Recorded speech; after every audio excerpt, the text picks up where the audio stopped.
Welcome to the Tulip Christian Church podcast, where we hope to inspire and strengthen your relationship in Jesus Christ.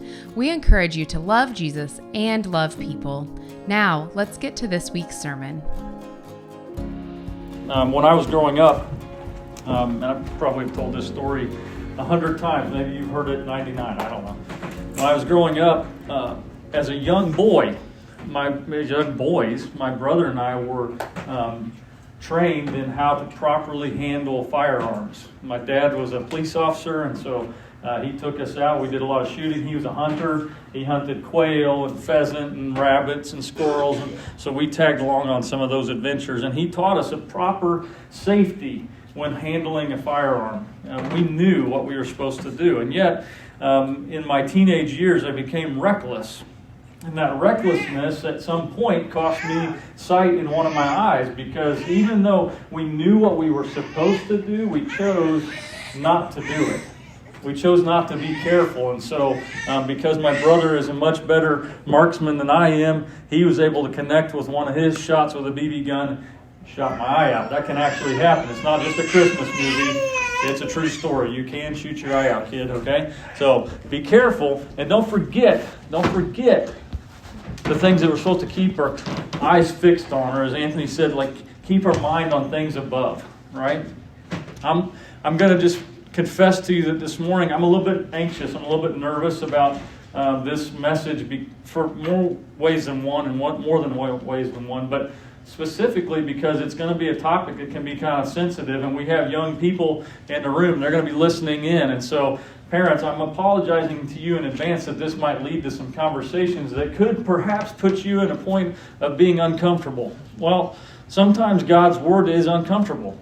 Sometimes it's uncomfortable, and I think it's uncomfortable at times for a reason. I'm going to try to keep this as G or PG rated as I possibly can, but I'm not going to avoid God's Word this morning. We're going to continue looking at the story of Abraham, and as we do, the thought of the day, or the thing that I want you to take away from here, is that we don't become slaves of sin immediately. Becoming a slave to sin is a slow fade. It's a slow progression, okay? And I want to just challenge us as we look at this story this morning to be really careful, the things that we look at, the things that we hear. I want you to kind of dial in here, and though your story may not be exactly like the story of Lot, I want you to see yourself in the midst of the story, and I want you to just think about the ways that you need to be careful. Because falling into the slavery of sin is a slow fade. And it starts with just little steps. If you may remember this song, I think this is one of God's great senses of humor. I'm not a singer.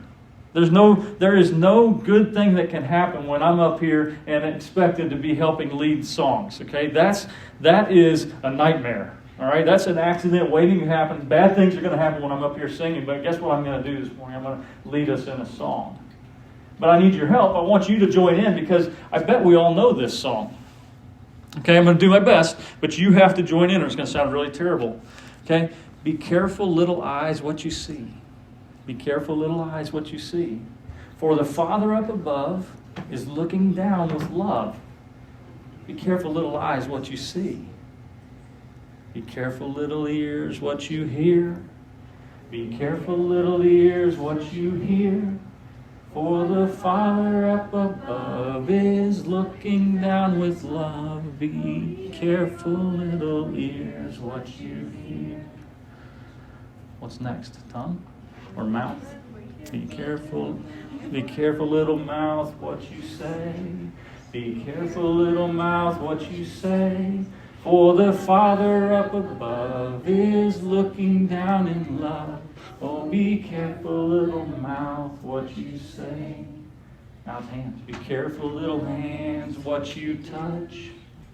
Be careful, little hands, what you do. Oh, Father up above is looking down with love. Oh, be careful, little hands, what you do. Now your feet. Be careful, little feet, where you go. Be careful, little feet, where you go. For the Father up above is looking down in love. Oh, be careful, little feet, where you go. You know the song, right? Do you remember it, though? Do you really apply it? Where did we learn that song? Like, we taught that song to our kids. We used to. We don't do these things like we used to.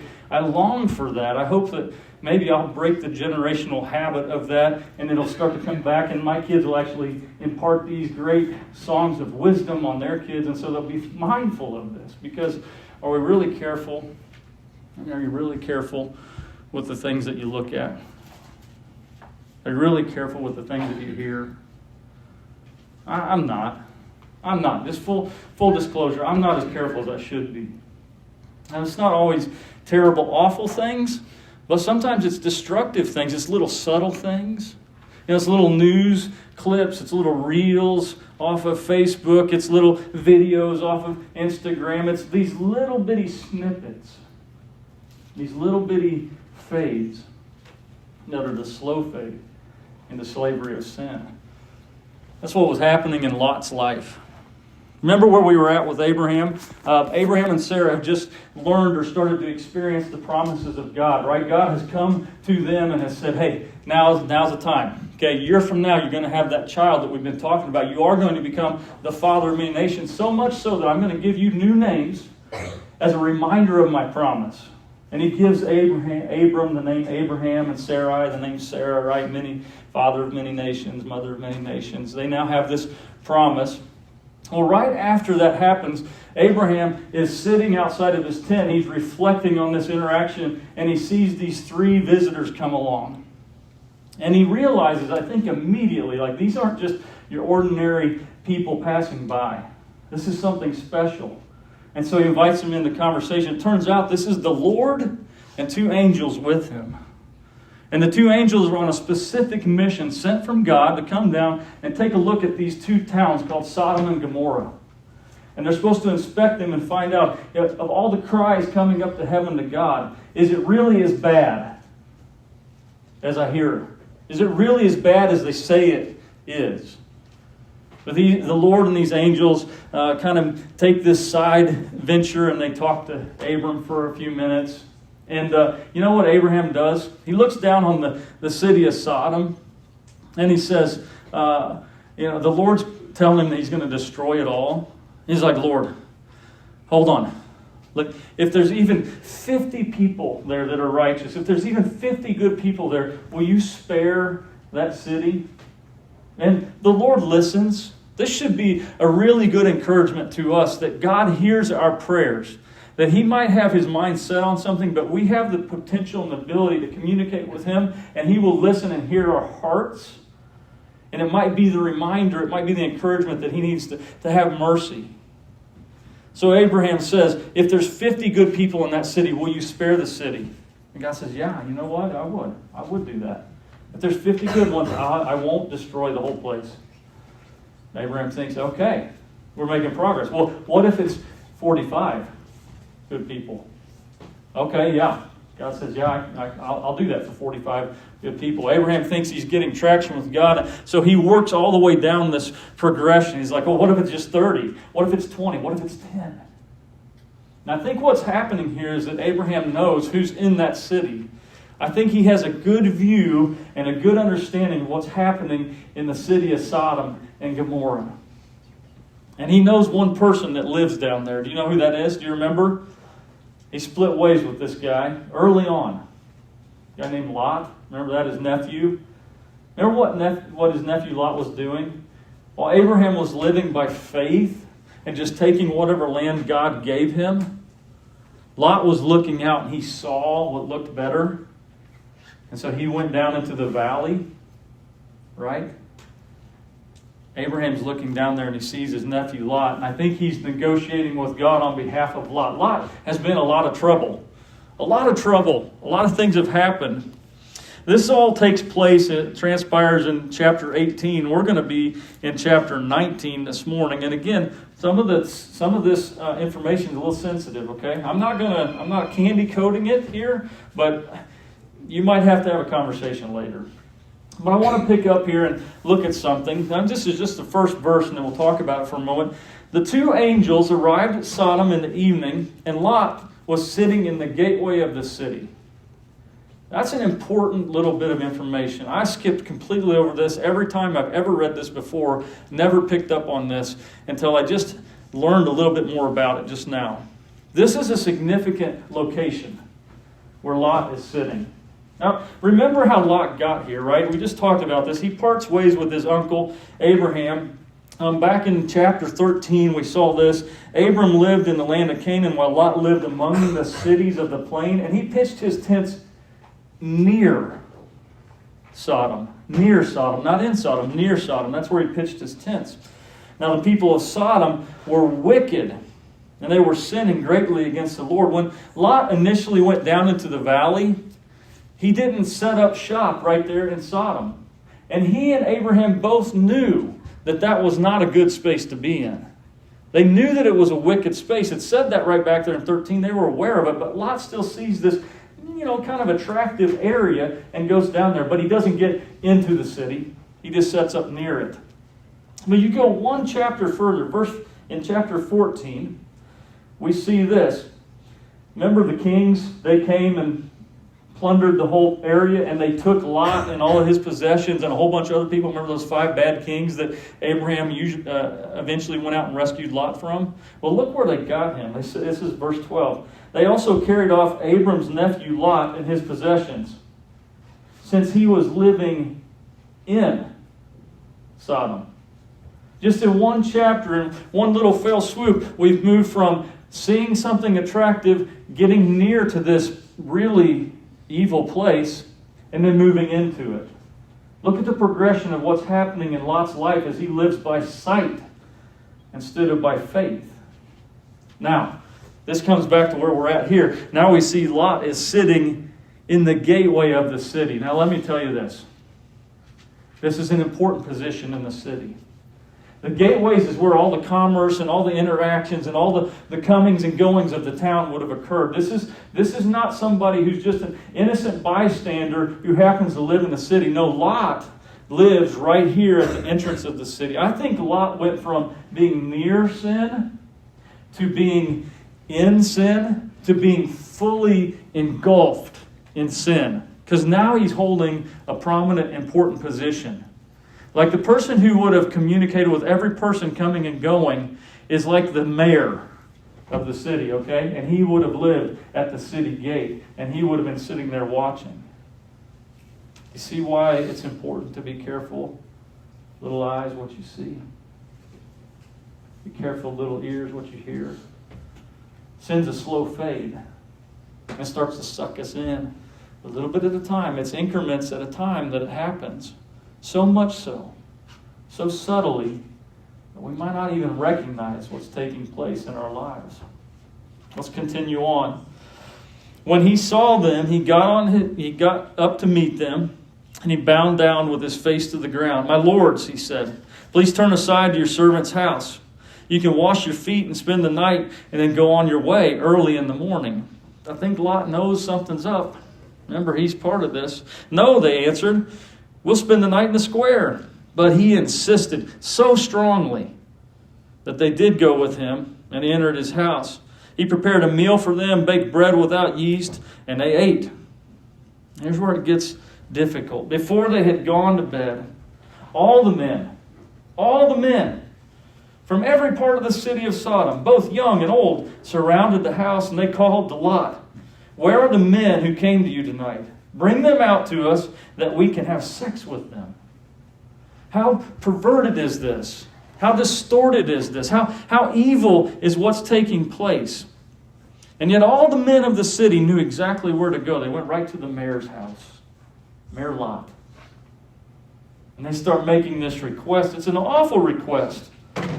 Look what Lot does. He went outside to meet them, and he shut the door behind him, and he said, No, my friends." He calls these people his friends. All these evil guys. "Do not do this wicked thing. Look," and this is a part that's hard for me to handle. "I have 2 daughters who have never slept with a man. Let me bring them out to you, and you can do with them whatever you like. But don't do anything to these men, for they have come under the protection of my roof. I don't know how to reconcile this. In fact, we'll look in just a moment at Lot's continuance of his life. There's a lot of things that happened. But you see, what I think happened was, I don't think Lot started out this way. Remember, he was part of this family group that was moving into the Promised Land. He was part of Abraham's family. But it was the space that he decided to reside in. It was the area that he decided to go to that caused him to be given over slowly to an evil side. But I think Lot probably lived in a tension that maybe we live in. I know that I do. Like, if you're just honest right in this moment, every one of us in here can be honest about this. Don't you know when you've gotten just a little too close to the edge? Like, don't you know when you may have just gone a little bit too far across that line? Don't you know it? Don't you sense it and feel it inside of you? Maybe I'm alone in that, but I know. I have a sense of knowing when I'm out of bounds. But it's in those moments where I have to make a decision if I'm going to be careful with what I do from there. These men say, get out of our way. This fellow has come here as a foreigner, and now he wants to play the judge. We'll treat him worse than them. And they kept bringing pressure on Lot, and they moved forward to break down the door. But the men inside, these angels, they reached out and pulled Lot back into the house and shut the door. Then they struck the men who were at the door of the house, young and old, with blindness, so that they could not find the door. The two men said to Lot, do you have anyone else here? Son-in-laws, sons or daughters, anyone else in the city who belongs to you? Get them out of here, because we are going to destroy this place. The outcry of the Lord against its people is so great that he has sent us to destroy it. They revealed to Lot what their plans were. Let's see, they're taking mercy on Lot. I'm not sure why. I'm not really sure why, except for I think perhaps it goes back to Uncle Abraham.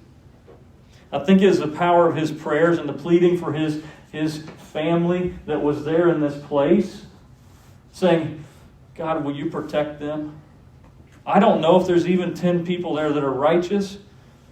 I think Abraham could have gone all the way down to one, just hoping that just one of them, just one, would be righteous. Verse 14, so Lot went out and he spoke to his son-in-laws, who were pledged to be married to his daughters. He said, hurry, get out of this place because the Lord's about to destroy the city. This is revealing of who they have now started to marry and part with. His son-in-laws thought he was joking. He thought it all was a joke. With the coming of dawn, the angels urged Lot, hurry, take your wife and your 2 daughters who are here, or you will be swept away when the city is punished. Look what Lot does in verse 16. When he hesitated.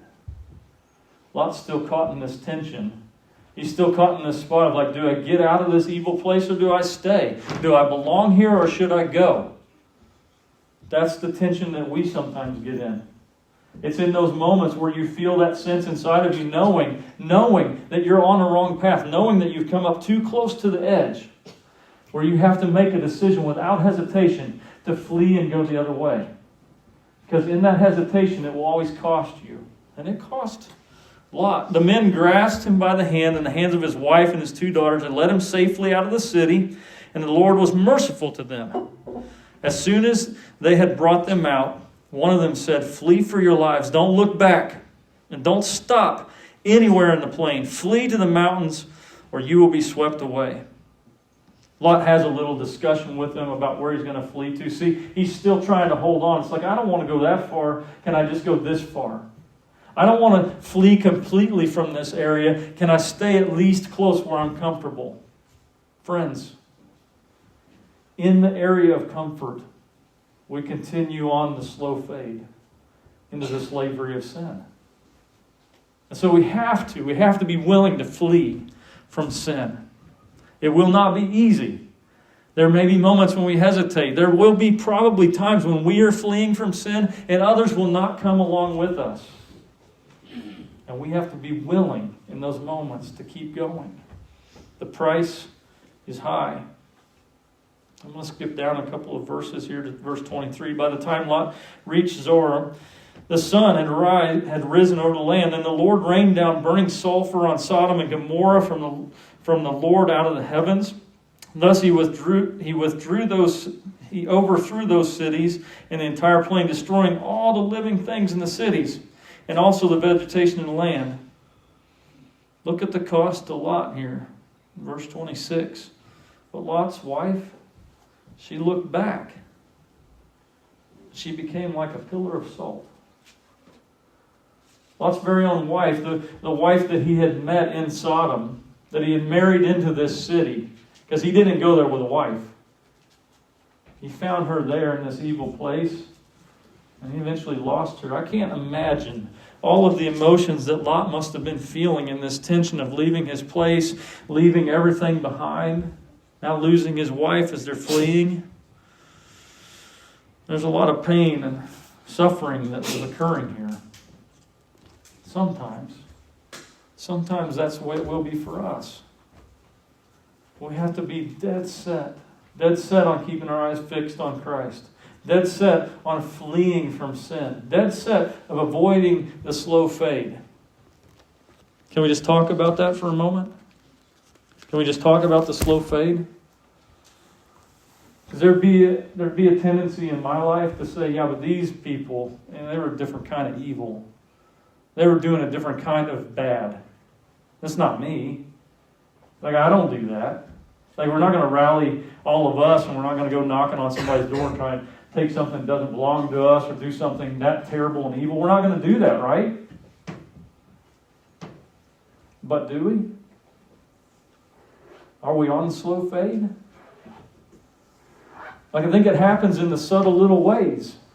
It happens in the things that every once in a while make me think, man, I need to cancel Netflix.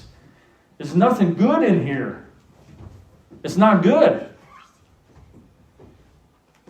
It makes me wonder about all those algorithms that Facebook and Instagram and all these social media sites have set up, and they are just simply plundering us.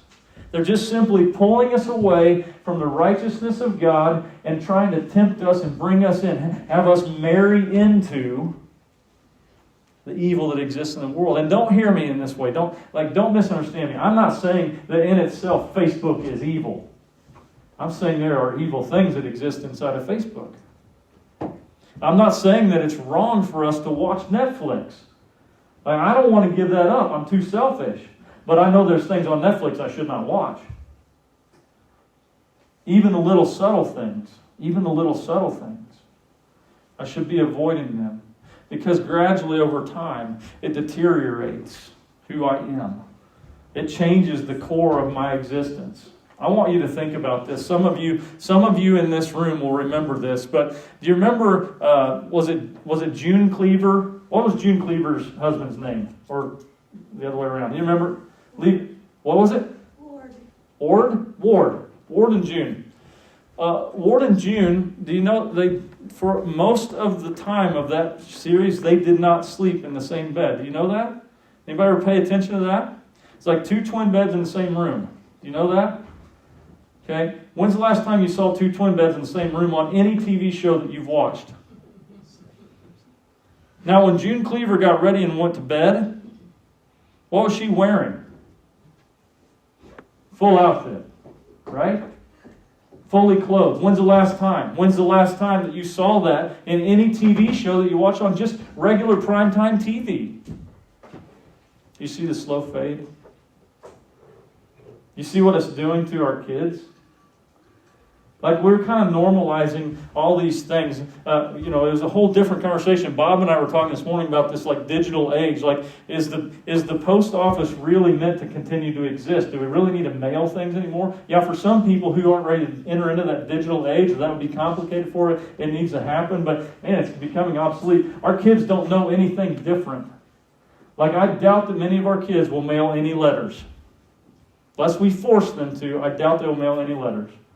They'll send it by email, they'll send a text message, they'll shoot out an Instagram, a Snap, whatever the thing is. That's how they'll communicate. They don't know any different. But in the midst of that is all this mess. It's all this stuff that we want to avoid. But man, it's living right there in it. And we're letting them go right up the edge of it. In fact, we're going up the edge of it ourselves. You see the slow fade?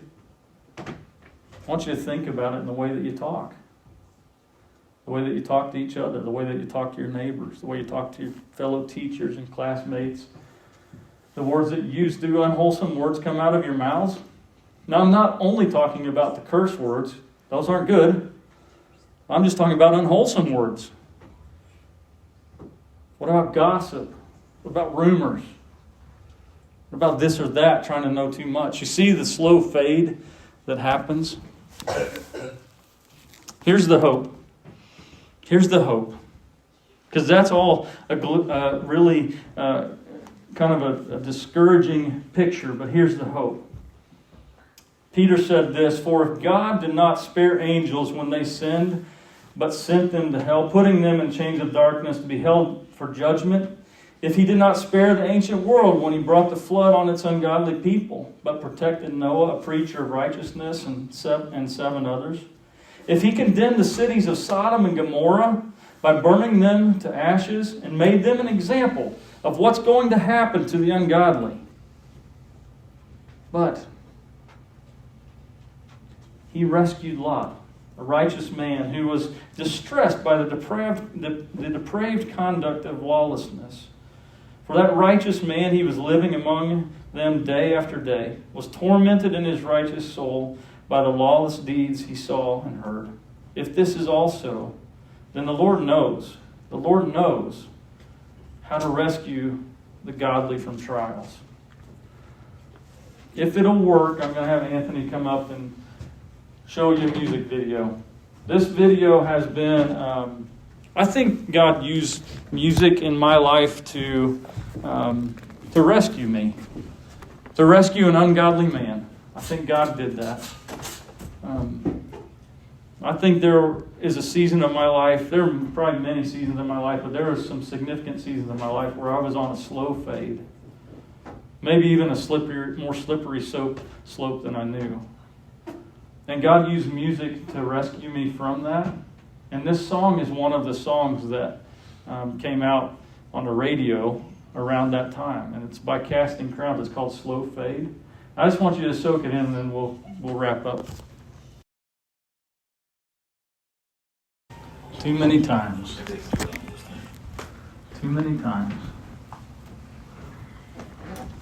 I have sat in a room with couples who have made a decision to end a marriage. Too many times I've sat in a room with parents who were brokenhearted for experiences that their kids had had. Things that their kids had done or things that have been done to their kids. Too many times, I've sat down with friends and talked about the destructive nature of pornography and lust and all these evil, terrible things, all the things that existed in some different capacity, in some different realm in the city of Sodom. Too many times that's happened. And so my challenge for us is that we would love one another enough to step into the midst of those moments with love and support and encouragement, that we wouldn't turn a blind eye when we see others on a slow fade. My encouragement to us is that we would become more sensitive to our own tendencies, our own habits, and our own behaviors, and recognize the places where we're on a slippery slope. And that we wouldn't just think, you know what, I can handle this. I got control. I can do this. Because it just happens slowly, oh so subtly, until we find ourselves just imprisoned. As we have our song of invitation this morning, let me offer you this invitation. If you know that you're on a slippery slope, will you just Bow your head where you're at. You don't have to come up here and make full confession before the entire church family. I know that's awkward. I know it is. Everyone here would love you and support you and put their arms around you if you decide to do that. But if you can't do that, you just bow your heads right in the spot where you're at and just acknowledge to the Father who hears every thought in your head, who knows everything about you, that you're on a slippery slope and you need His help to get you off of it. And then make a commitment. Make a commitment right in that moment that you will reach out and ask for some help. Parents, sometimes we have to be the bad guy. I'm most often the bad guy saying, no, you can't go do that. No, that's not going to be okay. No. Now, sometimes I'm just a killjoy, but most of the time, I just can see a little bit farther down the road, and I can see the dangers and the problems that are out on the horizon. Sometimes parents, we're going to have to be the boundary setters. Parents, just spend that time in prayer and ask God where He's leading you with your kids. Kids, hear me. You are really susceptible because the whole world wants to talk to you. The whole world wants to pull you in. You're going to have to set the boundaries. Don't get on the slippery slope. Be okay with asking mom and dad for help in understanding things, understanding relationships, understanding things that don't make sense, like this weird stuff that Chris just read this morning in church. Go ahead and ask those questions. They're good questions to ask. Grandparents, those of you who aren't raising kids anymore, you still are. This is your family. If you see one of us who are struggling to get by and figure things out, come alongside us, put your arm around us and encourage us. Help us along the way. We all need to work at this together because we need to avoid the slow fade. I'm going to pray for us and we're going to sing this song. If you need prayer, if you need to recommit before God, you can come do that here publicly or you can catch me after. But let's not let another day go by not being aware of where we're at and what we're doing. Father, this is a heavy topic. You know, Lord, how nervous I have been. And yet my prayer is that only the words that can be impactful from you into the hearts and minds of any person in this room are the ones that made it through. I hope that you'll just wipe everything else away. And if I misled, if I misspoke, that would be muted from memory. But God, my prayer for us, my prayer for this family of believers is that you would make us steadfast in knowing right where we are and understanding when we get too close to the edge, too close to the sin that so easily entangles us and is all around us, and that we would flee and run the other way. And when we can't see it in our own lives and we can't see it in our own path, would you help us see it for each other and just be able to come alongside, take somebody by the hand and lead them down the right path, which is the path that leads to you. I'm thankful for your mercy and your grace. I'm thankful that you don't judge us and condemn us for the sins of our past, our present, or our future, but that when you look at us, you only see the righteousness that you also see in Lot. Even though his story is a checkered one, you still saw him as righteous, and that's only possible through the blood of your Son, Jesus Christ. And so we praise you for him. Thank you that that's how you see us. I just pray that you would continue to work on our hearts today. In his name, amen. Thank you for listening to this week's sermon. If you like this episode and want to get notified each week when we release a new sermon, please subscribe to our YouTube channel or add the Tulip Christian Church podcast to your library. Our hope is that you carry this message with you throughout the week while you spread the word of Jesus Christ.